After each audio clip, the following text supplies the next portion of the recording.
ঝালকাঠির ২ আসনের ২৩৭ ভোট কেন্দ্রে জেলা প্রশাসকের পক্ষ থেকে সিসিটিভি স্থাপন করা হয়েছে। ১৩৩ কেন্দ্র ঝুঁকিপূর্ণ।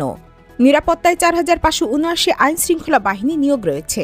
ঝালকাঠি থেকে মোল্লা শাওনের তথ্য ও চিত্রে দেখুন বিস্তারিত। ত্রয়োদশ জাতীয় সংসদ নির্বাচন ২০২৬ উপলক্ষে ঝালকাঠি জেলার ২টি সংসদীয় আসনের মোট ২৩৭টি ভোট কেন্দ্রে সিসিটিভি ক্যামেরা স্থাপন করেছে ঝালকাঠি জেলা প্রশাসন।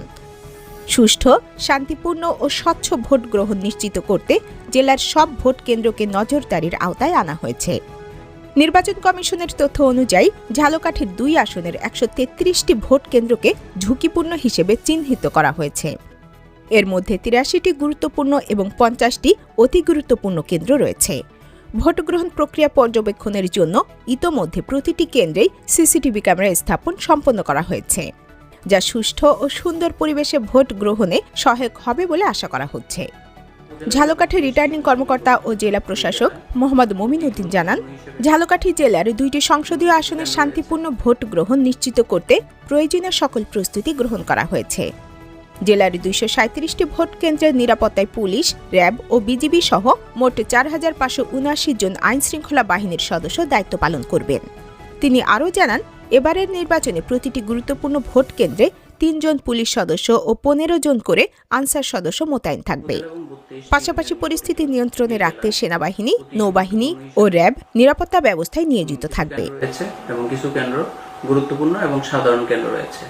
তো আমরা সকল কেন্দ্রকেই গুরুত্ব দিয়ে স্বরাষ্ট্র মন্ত্রণালয় সহ সরকারের বিভিন্ন মন্ত্রণালয় বিভাগ এবং নির্বাচন কমিশনের নির্দেশনা অনুযায়ী নির্বাচন অবাধ, সুষ্ঠু এবং নিরপেক্ষ করার জন্য যে ডিপ্লয়মেন্টের প্ল্যান করা হয়েছে তার পূর্ণ ব্যবহারের পরিকল্পনা রয়েছে।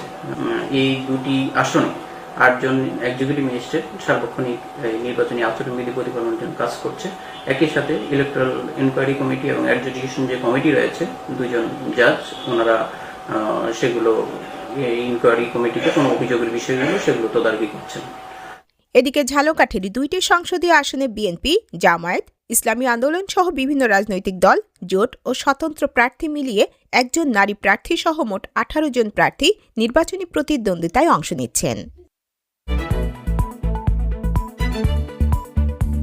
দৈনিক যায় যায় বেলা, সত্যের সন্ধানে সারাক্ষণ।